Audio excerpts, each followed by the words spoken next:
नमस्कार साथियों, आप सभी का स्वागत है आपके अपने यूट्यूब प्लेटफॉर्म स्टडी गुड पर। तो कैसे हैं आप सभी। आशा करता हूं आप सभी स्वस्थ होंगे, मस्त होंगे और अच्छे से पढ़ाई भी कर रहे होंगे। आज हम आप सभी के लिए लेकर आए हैं बहुप्रतीक्षित वैकेंसी आर ओ के बारे में जानकारी, संपूर्ण जानकारी कि आर ओ क्या होता है, इसको कैसे पास किया जाएगा, क्या क्राइटेरिया होती है, क्या एलिजिबिलिटी होता है, तो उसके बारे में जानकारी लेकर आए हैं।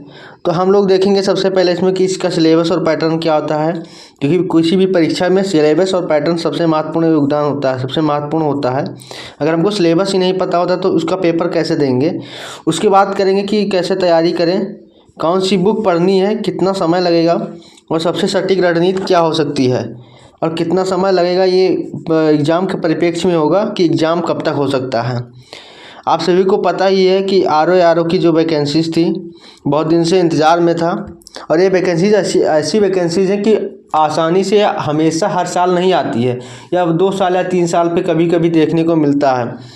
इसमें जो पोस्ट होती हैं वो हमारी पीसीएस रैंक की होती हैं और ये बहुत अच्छी वैकेंसीज़ हैं। तो इसके बारे में जानते हैं, आइए क्या होता है। जैसा कि आप सभी जानते ही हैं कि इसका नोटिफिकेशन आ ही गया है, क्या है 9 अक्टूबर 2023 से इसका फॉर्म भरा जा रहा है। और ये लास्ट डेट अगर बात की जाए तो लास्ट डेट इसकी होगी 9 नवंबर 2023। तो 1 महीने का समय है, तो आप लोग इसका फॉर्म फिल कर लीजिए सकते हैं। OTR के थ्रू आप लोग फॉर्म को अप्लाई कर सकते हैं। तो OTR क्या होता है, OTR होता है वन टाइम रजिस्ट्रेशन। किसी भी अब क्या होता है कि सभी आयोग अपना वन टाइम रजिस्टर पहले से करवा लेते हैं, फिर जब यूपी उसके थ्रू जितनी भी वैकेंसीज आएंगी तो आप लोग अपना OTR नंबर डाल के उस फॉर्म को फिल कर सकते हैं। जैसे आप लोग SSC का फॉर्म फिल करते हैं तो SSC में सबसे पहले आप लोग OTR फिल करते हैं, तो अपना रजिस्ट्रेशन नंबर और ID पासवर्ड डाल के अपना फॉर्म फिल करते हैं। तो ऐसे ही UPSC के थ्रू जितनी भी वैकेंसीज आएंगी अब, तो उसमें UPPSC, ये UPSC नहीं UPPSC होता है, union public Uttar Pradesh public service commission होता है। यूनियन पब्लिक सर्विस कमीशन तो IAS और IFS का पेपर करवाता है। तो ये PCS है स्टेट लेवल का, तो इसको बोलते हैं Uttar Pradesh public service commission. तो इसके थ्रू जितनी वैकेंसी जब आएंगी तो सब OTR के द्वारा भरी जाएंगी। OTR आप लोग कर लीजिए, क्योंकि OTR के बारे में नोटिफिकेशन बहुत पहले दे दिया गया था आयोग के द्वारा। आप लोग अगर OTR नहीं किए तो OTR जल्दी से कर लीजिए, क्योंकि अब क्या है वेबसाइट थोड़ा स्लो चलने लगा है और आगे लोड बढ़ रहा है ना, तो अब वेबसाइट स्लो ही चलेगा। तो आप लोग कोशिश करिए कि 20 से 25 अक्टूबर तक OTR करके फिल कर लें सबसे पहले, उसके बाद आप लोग फॉर्म फिल कर लें, क्योंकि जितना लास्ट में जाएंगे उतना OTR ये साइट जो है बिजी हो जाएगा और साइट स्लो हो जाएगा, हो सकता है आप लोग फॉर्म भी ना फिल कर सकें। तो आइए जानते हैं इसके बारे में क्या होता है। अगर बात करें हम लोग इसकी परीक्षा की बात करें तो इसकी परीक्षा हो सकता है कि लास्ट फेब में हो, ऐसा लास्ट फरवरी में हो सकता है। ये कयास लगाया जा रहा है कि लास्ट फरवरी तक इसका एग्ज़ाम कराया जाए। तो मान कर चलिए अगर आप सभी को कम से कम 100 से 120 दिन मिलेगा केवल। तो इसमें आप लोगों को तैयारी करना है और अच्छे से तैयारी करनी है, क्योंकि इसको क्रैक करना है होता है। तो आइए जानते हैं इसका सिलेबस क्या होता है। अगर बात करें इसके सिलेबस से हम एग्ज़ाम पैटर्न की बात करेंगे। तो सिलेबस और एग्ज़ाम पैटर्न की बात करें तो इसमें क्या होता है एग्ज़ाम पैटर्न, इसमें 2 पेपर होते हैं, एक प्री होता है और एक मेंस होता है। ठीक है, मेंस की बात करें तो मेंस 400 नंबर का होता है और प्री हमारा 200 नंबर का होता है। फिर आते हैं तो प्री में हमारा 2 पेपर होता है। क्या होता है, प्री में हमारा 2 पेपर हो जाता है। एक पेपर हमारा होता है GS का, जो कि 140 क्वेश्चन 140 नंबर का होता है, और एक पेपर हमारा होता है हिंदी का। हिंदी का पेपर जो होता है ये होता है हमारा 60 क्वेश्चन होते हैं, 60 नंबर के होते हैं ये। ठीक है, हिंदी में अगर बात करें तो हिंदी में केवल 6 टॉपिक होते हैं और बहुत इजी टॉपिक होते हैं। यहाँ से नंबर बहुत ज़्यादा आसानी से गेन किया जा सकता है, और यहाँ पर बच्चे जो है 50 से 55 नंबर गेन करते हैं आसानी से, क्योंकि ये जो 6 टॉपिक हैं ये बहुत ज़्यादा अलंकार वगैरह जैसे नहीं, जटिल टॉपिक नहीं है। इसमें क्या है कि तत्सम तद्भव पूछ लेता है, अनेकार्थी शब्द होता है, इसके अलावा वर्तनी शुद्धि का आ जाता है, तो विलोम शब्द है, पर्यायवाची शब्द है। ऐसे 6 टॉपिक होते हैं जहाँ से आप लोग आसानी से 50 से 55 नंबर गेन कर सकते हैं। इसके अलावा बात करें अगर जीएस की, तो जीएस में 140 क्वेश्चन आते हैं, 140 नंबर का होता है। और इसमें मानकर चलिए लगभग 10 प्रश्न जो है रीजनिंग के डाल दिए जाते हैं। तो रीजनिंग के प्रश्न होते हैं 10 नंबर। बाकी इसमें क्या होता है, जीएस होता है टोटल। और समय की बात करें तो टोटल क्या होता है, 2 घंटे समय होता है इसमें। जीएस के लिए 2 घंटे और 1 घंटे हमारा हिंदी के लिए होता है, 1 आवर हिंदी के लिए। टोटल 3 घंटे 2 पाली में पेपर होगा आप लोगों का। तो 2 घंटे में जीएस होगा और 1 घंटे में हिंदी होगा। ये प्री होता है, प्री क्वालिफाइंग नेचर होता है, ये भी याद रखना। क्या होता है, ये क्वालिफाइंग नेचर होता है। यहाँ जब आप लोग पास करेंगे फिर आप लोग मेंस में जाएंगे और मेंस का पेपर देंगे। फिर बात करते हैं हम लोग मेंस की। तो मेंस में क्या होता है आपका, मेंस में आपके 3 खंड हो जाते हैं। मेंस के 3 पेपर हो जाते हैं आपके। एक होता है पेपर फर्स्ट, पेपर सेकंड और पेपर थर्ड। ये 3 पेपर होते हैं। टोटल 400 नंबर का मेंस होता है, आप सभी को पता ही होगा 400 नंबर का मेंस होता है। जिसमें फर्स्ट पेपर क्या होता है आपका, ऑब्जेक्टिव होता है। हाँ, प्री जो होता है, प्री आपका टोटल ऑब्जेक्टिव होता है, ये भी याद रखना। जो ये प्री होते हैं ये सारे ऑब्जेक्टिव होते हैं, टोटल ऑब्जेक्टिव होता है। अर्थात इसमें क्या आएगा, मल्टीपल टाइप क्वेश्चंस पूछे जाएंगे, एक प्रश्न दिया जाएगा और 4 ऑप्शन दिया जाएगा, ठीक है। तो ये क्या होता है हमारा ऑब्जेक्टिव होते हैं। ये प्रश्न हमारे क्या होते हैं, कैसे होते हैं, ऑब्जेक्टिव होते हैं। तो इसको याद रखना, ये ऑब्जेक्टिव होते हैं। और जो मेंस होता है, मेंस हमारा क्या होता है, सब्जेक्टिव हो जाता है। जो मेंस होता है ये हमारा क्या होता है, सब्जेक्टिव होता है। लेकिन इसमें टोटल खंड सब्जेक्टिव नहीं होते हैं। इसका जो फर्स्ट और थर्ड होता है ये हमारा सब्जेक्टिव होता है और सेकंड जो होता है ये हमारा ऑब्जेक्टिव हो जाता है। अर्थात इसमें क्या होता है, मल्टीपल टाइप क्वेश्चंस पूछे जाते हैं, 4 ऑप्शन देकर एक पूछ लिया जाता है, ठीक है। और ये सब क्या होता है, सब्जेक्टिव होता है, लिखना होता है इसमें। और क्या होता है कि फर्स्ट में, माफ़ी चाहता हूँ, इसमें जो फर्स्ट होता है ये भी ऑब्जेक्टिव होगा आपका और सेकंड भी ऑब्जेक्टिव होता है, ये 2 ऑब्जेक्टिव होते हैं। और जो थर्ड होता है ये हमारा सब्जेक्टिव हो जाता है, ठीक है। इसमें आपको लिखना होता है। तो इसमें क्या होता है, थर्ड में हमको निबंध दिया जाता है, निबंध लिखना होता है, ठीक।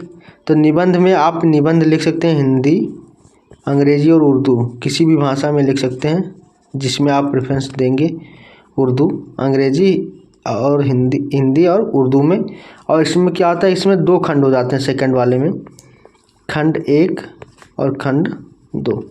तो इन खंड में क्या होता है कि पहले खंड में आपका क्या हो जाता है, ऑब्जेक्टिव हो जाता है, पहला खंड जो होता है सब्जेक्टिव होता है और दूसरा हमारा ऑब्जेक्टिव होता है। इसको भी याद रखना, एक क्या होता है, ये सब्जेक्टिव होता है, इसमें लिखना रहता है, और ये ऑब्जेक्टिव होता है, ठीक है। क्या होता है कि ये 100 नंबर का होता है कुल टोटल और 2-2.5 घंटे का समय होता है इसमें। और ये जो हमारा होता है जीएस होता है इसमें, और जीएस के 140 प्रश्न होते हैं, 120 हो जाते हैं इसमें। क्या होता है कि इसमें 120 प्रश्न हो जाते हैं, जो जीएस का 120 प्रश्न, 120 प्रश्न 120 मार्क्स के होते हैं और 2 घंटे का समय होता है। 2 घंटे के समय में इसको करना होता है। तो ये हमारा मेंस होता है, क्योंकि मेंस में हमारे 3 पेपर होंगे। पहला पेपर हमारा ऑब्जेक्टिव होगा, दूसरा भी ऑब्जेक्टिव होगा, लेकिन दूसरे में 2 खंड होते हैं, एक ऑब्जेक्टिव होता है और एक सब्जेक्टिव होता है, ठीक है। और तीसरे में हमारा निबंध लिखना होता है, जिसमें हिंदी, अंग्रेजी और उर्दू 3 विषय पर होता है। जिस विषय से आप प्रेफरेंस देंगे उसमें आप लोग लिखेंगे। तो ये प्री और मेंस की बात हो गई। अगर हम बात करें पे स्केल की, तो इसमें क्या होता है, 4600 ग्रेड पे की नौकरी है ये, 4600 ग्रेड पे की, याद रखना। 4600 ग्रेड पे में क्या होता है कि आप सभी को जो ARO और RO की अलग अलग होती है सैलरी, तो ये ARO का कम से कम आपका मिनिमम स्टार्टिंग जो होगा 75,000 से शुरुआत होता है। और इसकी जो RO की है, तो RO का 85,000 के आसपास पड़ जाएगा, क्योंकि ये 7वें वेतन आयोग और ये क्या है 8वें वेतन आयोग के अंतर्गत आता है, ठीक है। इसमें DA क्या है, कुछ ज़्यादा अलाउंस मिलता है DA का। तो इस प्रकार से अपना ये आपका स्केल पे हो जाता है। अगर हम बात करें इसके क्राइटेरिया की क्या क्राइटेरिया होता है, एलिजिबिलिटी क्या होती है, तो एलिजिबिलिटी की बात करेंगे आप हम। तो एलिजिबिलिटी क्या होता है इसका, एलिजिबिलिटी की बात करें हम तो एलिजिबिलिटी इसकी हो जाएगी हमारी, क्या होता है कि आरओ के लिए तो क्या होता है, ये आरओ जो होता है समीक्षा अधिकारी होता है और ये आरओ जो होता है ये सहायक समीक्षा अधिकारी होता है, आरओ से छोटा पोस्ट होता है।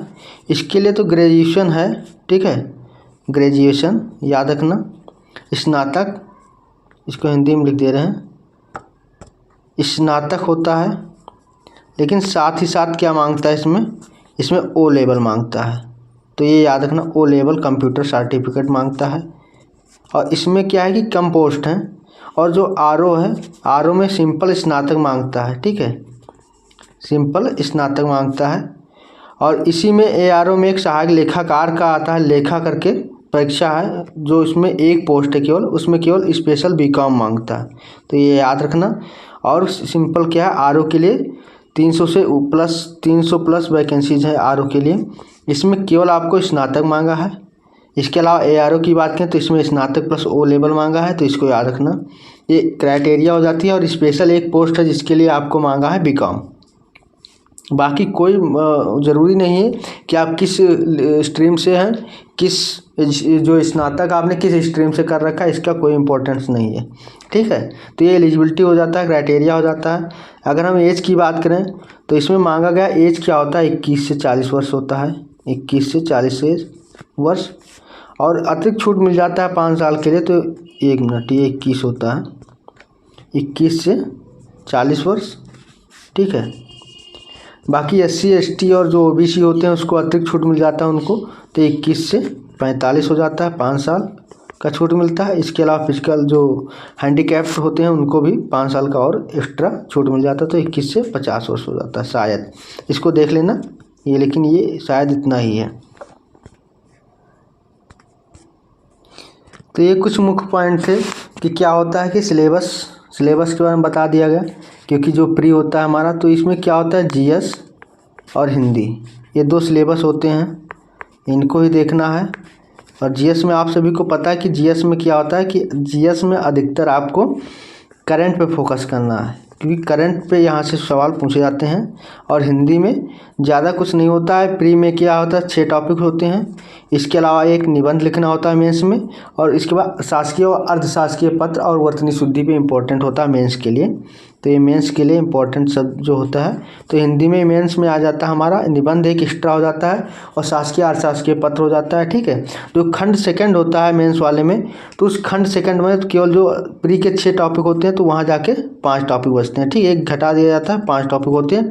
और खंड दूसरा क्या होता है ऑब्जेक्टिव होता है, जैसा कि हमने बताया ही आप सभी को इधर कि जो ये वाला होता है, ये वाला पार्ट हमारा ऑब्जेक्टिव होता है। और इसमें क्या है मेंस जो प्री के 6 टॉपिक होते हैं उनमें से एक घटा के 5 टॉपिक रखा जाता है, ठीक है।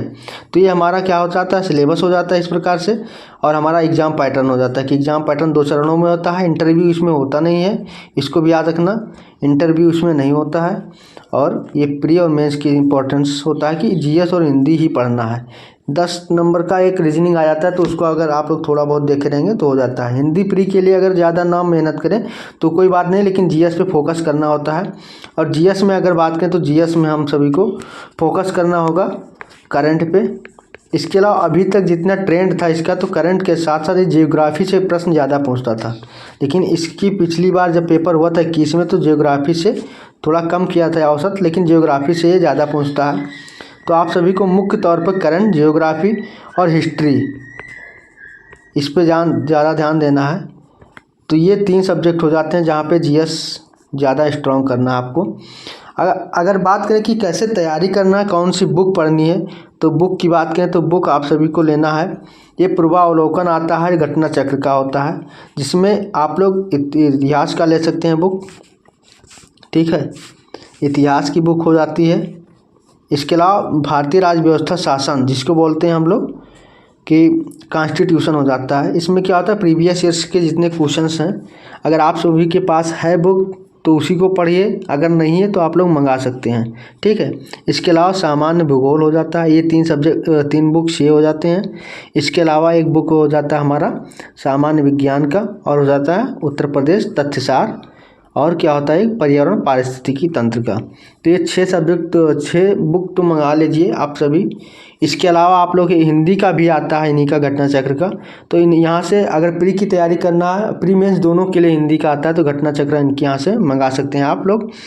अगर बात करें करंट की, तो करंट की एक मैगजीन आती है मंथली क्रॉनिकल करके, तो आप लोग चाहें तो क्रॉनिकल मंगा सकते हैं। अगर आप लोग मंथली नहीं पढ़ना चाहते हैं तो आप लोग कम से कम लास्ट 6 मंथ का तो आप लोग करंट तैयार करना ही होगा। तो इसके लिए ई दृष्टि करके बुक आता है, घटना चक्र का ही आता है, तो उसको आप लोगों का ले लेना होगा। जब आपको एग्ज़ाम का डेट फिक्स हो जाएगा तो उससे एक महीने पहले इनका रिलीज होता है बुक, तो उसको आप लोग लेकर अच्छे से तैयारी कर सकते हैं करंट के लिए। ठीक है, लास्ट 6 मंथ तो करंट तैयार कर सकते हैं। इसके यहाँ से पूछा जाता है। इसके अलावा इसके आगे जब बात करें 6 मंथ्स के अबव, तो उसमें से एक आध सवाल आ जाते हैं, तो ये तो अपवाद स्वरूप होते हैं। तो और उससे भी पहले की एक आध क्वेश्चन और आ जाएंगे, लेकिन सबसे ज़्यादा प्रश्न अगर करंट की बात करें तो 6 मंथ का आता है और 6 मंथ का तैयार करना है। इसके अलावा अगर साइंस की बात करें तो साइंस में हम सभी को जीव विज्ञान मोस्टली पढ़ना है, सारा पार्ट नहीं पढ़ना है ज़्यादातर, तो फोकस अगर जीव विज्ञान पे करना होगा। ठीक है, और इसके अलावा करंट को बता ही दिया कि लास्ट 6 मंथ पढ़ना है। तो ये हमारे कुछ बुक्स थे और कुछ इंपॉर्टेंट टॉपिक्स थे, इसको हमने अच्छे से बताया है। अगर आप सभी को नहीं समझ में आया, कुछ कहीं पॉइंट नहीं समझ में आया तो कमेंट करिएगा। बाकी अगर बात करें स्ट्रेटजी को, तो स्ट्रेटजी क्या होता है, स्ट्रेटजी किसी के बनाया हुआ फॉलो नहीं हो सकता, क्योंकि अपना पोटेंशियल अपना कैपेसिटी अलग अलग होता है। तो आप लोग अपने अकॉर्डिंग एक अपना खुद का बनाइए स्ट्रेटजी। क्या होता है कि दूसरे की स्ट्रेटजी देख के थोड़ा एक संकेत मिल जाता है, एक आसानी हो जाता है कि एक मार्ग प्रशस्त हो जाता है कि हाँ एक रास्ता मिल गया है, इसी पर हम लोग अपना खुद का स्ट्रेटजी बना सकते हैं। तो हमने यहाँ पर आज डिस्कस किया है सिलेबस के बारे में, एग्जाम पैटर्न के बारे में कैसे क्या होता है। तो आप लोग इसको अच्छे से गहन अध्ययन करके अपने तैयारी में लग जाइए, क्योंकि आर की वैकेंसी मोस्टली 4 साल 3 साल के बाद ही आती है। तो आप लोग इसमें, और इस बार अच्छी पोस्टें भी है, 411 पोस्ट हैं, तो आप लोग 400 प्लस पोस्टें आई हैं, इतना पोस्ट अभी तक नहीं आया है।